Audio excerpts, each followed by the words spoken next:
and there's some information on your chair. Want to make sure that you fill out your survey for us. It's very, very brief. Please don't leave the room without doing that.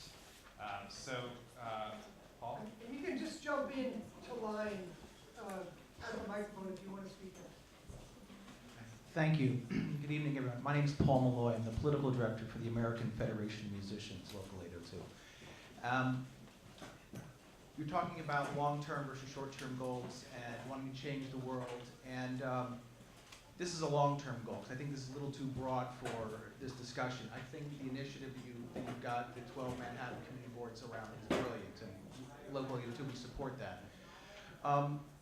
It seems to me that we're having the wrong conversation. I heard in the introductory remarks, that the NISGA budget is being gutted. We're talking about these tough economic times. There's no money, and so we're being forced to do what we can with less.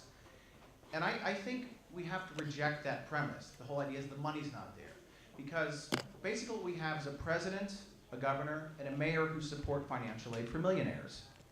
We're taking Commonwealth that funds public education, essential social services, social safety nets, art, public transport, and doing this reverse Robin Hood and distributing it to the upper earners who don't invest it in the economy in terms of creating jobs and so on and so forth. And as a result, the governor in the state of the state says, hey, come on, let's be honest, we're spending more than we take in. Well, the reason we're spending more than we take, the reason we're not taking in enough is because we're giving a lot of it away to people who are not putting it back into the economy. And I think we have to change that conversation. I think we have to say, we can't support financial aid for millionaires, because when you do that, the arts budget is depleted. Public education, funding for arts programs goes away. And this somehow becomes the norm, that we accept this premise that every year the budget cycle is worse and worse and worse, and we have to do more with less. And I think we should, as a long-term goal, as artists, and again, this is outside, because what we have right now is, and I've seen this in hearings in Albany, where you have arts groups going and begging for the right to earn a living in their chosen profession. That's criminal, that's unfair, because you don't see lawyers going to Albany and begging for the right to litigate. They're fine. Architects seem to do fine. But artists, why is it that the artists go first? Why is it that the arts budget is just this thing that's regarded as pleasant but not necessary? It's the wrong conversation. I mean, we all agree on the multiplier effect. Everybody gets that when you have something in your community, an art gallery, a theater, performing arts center, people show up. They may go shopping, they go to restaurants, they buy admission. They go home, they pay the babysitter, maybe there's coffee and dessert afterward.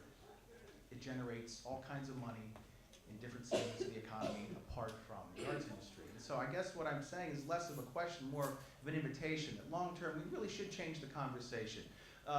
We shouldn't be in a society where we beg for the right to earn a living in our chosen profession. That should just be it should just be a given. If you're an artist, you have the right to earn it just like any other segment of the workforce.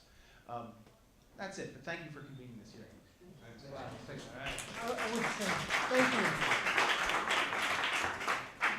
I agree fully with everything you said. I also wanted to add, just as sustainability is now part of bottom lines for a lot of companies, we were talking about cultural impact being as important. I mean, this is one of the things we do for society as artists, and that has real value. It doesn't have to be, just as sustainability is something non-economic that's being put into the equation of value of all companies and contributions in society, culture is making its way back in the conversation, which is, again, why part 5 of our research is going to be economic and cultural impact, specifically for that reason, because we want to help.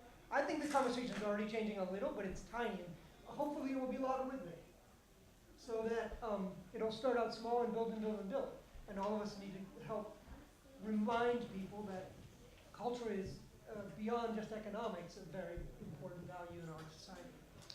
Hi, my name is Jana Landau, and 2 questions. One, how does one become a city council member? A lot of us live in other places than Manhattan, and there may be a way to engage that way. And also, for those of us who have to do our most money work in Manhattan, but do some teaching work out in the boroughs, or just how to engage, because a big thing I heard was you're wanting to engage the other boroughs. So ideas about ways we can outreach into those other boroughs. Well, okay, that's a great question. And when you said about how do you run for city council, that's, How do you become a city Well- council well, one is, I mean, I don't have expertise in that. Jeremy would be the man to talk to. I would think it involves having a lot of money and would be very helpful. But it does, no, but we're talking about a community board, which is much more accessible. I knew nothing about the Manhattan community boards before. I was they were looking for a theater guy in CB4, and they picked me, and I went through an interview process. Every year there's an interview process by each borough president of Manhattan, Brooklyn, Bronx, and you'll just have to contact your borough president's office to find out. It's usually in December or January. You can also contact your city council member and ask them to start being considered. And it's a great, Council members make it's a recommendations. remarkable experience to be on a community board. You have no idea of the positions and elements of society that come before every committee that you're on. It's actually very passionate, it's very emotional, it's really engaging, it's kind of fun, especially if Yeah. you're a policy wonk. Because I just Okay. wonder if we got a bunch of people from this room who would be interested in committing to that we could try to infiltrate into those boroughs that we're trying to talk about. That's not gonna bringing happen more until information. next December, So, so we can talk about it. There are 51 community boards in the city of New York with defined geographic boundaries. David is on community board 4 in Manhattan. I'm on community board 2 in Brooklyn. There's 51 of these throughout the city.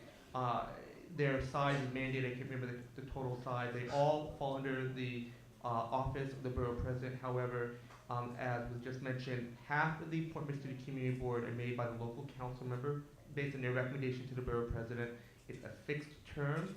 However, there could be vacancies at any given time. I was appointed to fill a vacancy.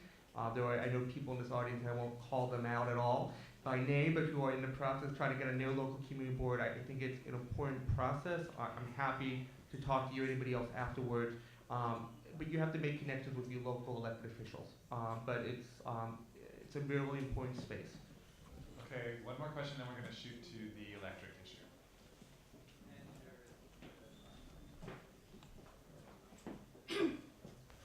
Thank you very much for organizing this wonderful event. My name is Marie Claudine Mukambabano. I'm from Rwanda. I'm the Iraqi one who survived the genocide over there. I ran a non-profit organization to help the kids in Rwanda, which called Why Do I Exist? You can check me on our website, whydoiexist.org. And also I ran a performing artist company for the dancer. I'm a dancer by myself. So my question is this. According to my work, I found out that the artists were very talented people. We have skills, but we are lucky of having business mindset or knowing or getting enough knowledge on business or on management. That's why the question of executive director and then other question pop up on mind of the artist. So with your organizations, do you have any program to help the art or the artist learn about management, business, all this kind of skills which will help us to be involved in leadership, because it's all about leadership, it's all about taking advantage, moving forward. Because if we lucky of this ability of getting involved in business, we will be staying behind with other people who doing policies or taking our making right for our art, because the artists were not beggars.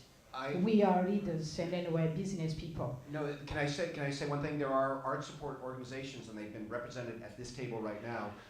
Specifically, Art New York is a wonderful organization which offers management workshops all the time. I would regularly go to a managing director's workshop with them. The Department of Cultural Affairs offers management workshops. So you want to go to the DCA, you want to go to Art New York. Arts and Business Council also, because of the recession, has a lot of really highly skilled executives who are out there volunteering with arts groups, so working on their business plans and stuff. Thank Okay? you. So my Thanks. last is to invite you to the International Dance for Peace, which will be April 29. You can celebrate everywhere you will be, or you can join me, we can celebrate it together. Thank you. All right, thank you. So yeah. She's gone. Oh, she's still there. Okay, good. So at every event, we have Get in the Game working with us to register people who might not be registered to vote. The table is in the back. If any of you need to re-register or aren't registered or are seeking information on registering, the table is in the back. So in terms of electric rates, we started at ICES looking around because electric rates are such a fixed nut problem for so many groups, about what groups could do to address their electric rates. What we came up with is the Power Your Way program at Con Ed, and there's information on your chairs, this flyer. And we got this information from EDC, Public Service, New York State Public Service Commission was able to get a settlement from the electric companies in 1996, I believe. Around 2004, they started rolling out programs so that you can actually choose an ESCO, an alternative energy service company, for the energy, not for the maintenance of your system. So what's on this page are links that you can go to start looking into the possibility of whether choosing an ESCO would save you money on your bill. The thing is that when you go to these sites, you sort of end up in an absence or a vacuum of information. So what we thought would be interesting, and what we will do at ICES, is post a blog in the next few days with this information. And then if there are people who are interested in looking into this together, and we're going to reach out and see if we can find some people who've made successful switches. The idea is just to start gathering and understanding this information about rates. What does it mean to have fixed rates? What does it mean to lock into a contract with fixed rates in this particular environment? So that was what we wanted to talk about with electric rates. But I think it's a big question. And I think that once we start getting information, that we're going to have more questions. And I think it's probably an issue that's well worth looking at in terms of operating nuts. So we're really on schedule, which is great. I'm going to ask Karen Yer to come up and speak. Or here. Yeah.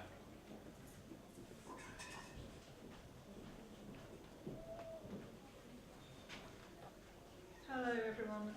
Paul at least just asked me to say a few words of encouragement about filling in the feedback forms that you'll find either on your seat or on the way out. So I'll keep it short and sweet, but we did want to say that some very specific reasons for filling in these forms, and it's not just the usual reasons about wanting to know who's at each ICES event, and it's not just about wanting to know what you found interesting and useful so that we can plan them to be more effective in future, although that's clearly very important for us. But the biggest reason is actually that we want to use the forms to start to plug some of the gaps in the cultural data jigsaw. So we're asking a couple of very short, specific questions which are relevant to the issues that we've been debating tonight. And just by answering those questions for us, you'll help us to build up a picture about political engagement in the cultural sector in New York. And this really can be useful for all of us. Paul and Lise will be collating the data and posting it on the website in the form of a blog sometime over the next couple of weeks. So do check back to the website and you'll be able to see what the bigger picture is and how your experience connects to that. So thanks very much in advance for your help. Thank you. Yeah, and I would also add that in terms of the community outreach, the fact that we are all white up at this table is problematic. And so having the numbers, having the data challenges us to change that data as we progress and challenges us to create strategies to meet that data. So please. So now we are finished. I hope that you found this informative. The idea is to think about local political action. You've seen a couple of different iterations of it tonight. hopefully gotten a little bit more insight into the community organizing process. We really appreciate, especially Karen Atlas, sticking with this conversation and and helping us broaden this strategy. And now you're welcome to hang out in the wonderful National Arts Club. Everyone that